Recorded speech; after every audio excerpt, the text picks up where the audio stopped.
দ্বিতীয় দফা অস্ত্রোপচার সম্পন্ন, আইসিইউতে মির্জা আব্বাস।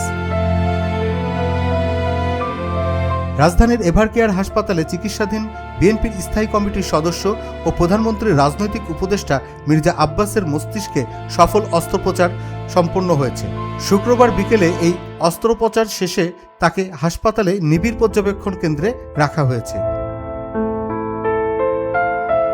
শুক্রবার জুমার নামাজের পর হাসপাতালে অসুস্থ মির্জা আব্বাসকে দেখতে যান মাননীয় প্রধানমন্ত্রী তারেক রহমান।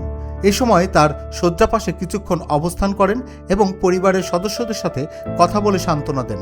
প্রধানমন্ত্রী তার চিকিৎসার সার্বিক খোঁজখবর নেন এবং উন্নত চিকিৎসার জন্য প্রয়োজনীয় সব ব্যবস্থা নিতে সংশ্লিষ্টদের নির্দেশ প্রদান করেন। হাসপাতাল ও দলীয় সূত্র জানায়, শুক্রবার সকালে সিটি স্ক্যান রিপোর্টে শারীরিক অবস্থার অবনতি পরিলক্ষিত হলে বিশেষজ্ঞ চিকিৎসকদের নিয়ে একটি ভার্চুয়াল মেডিকেল বোর্ড গঠিত হয়। বোর্ডের পরামর্শ ও পরিবারের সম্মতিতে দ্রুত অস্ত্রোপচার সিদ্ধান্ত নেওয়া হয়। বিএনপির স্বাস্থ্য বিষয়ক সম্পাদক ডাক্তার রফিকুল ইসলাম জানান, সফল অস্ত্রোপচার শেষে তিনি এখন চিকিৎসকদের নিবিড় পর্যবেক্ষণে রয়েছেন। এর আগে মির্জা আব্বাসকে উন্নত চিকিৎসার জন্য এয়ার অ্যাম্বুলেন্সে সিঙ্গাপুরে নেওয়ার প্রাথমিক সিদ্ধান্ত থাকলেও চিকিৎসকদের পরামর্শ অনুযায়ী বর্তমানে দেশেই তার চিকিৎসা চলছে।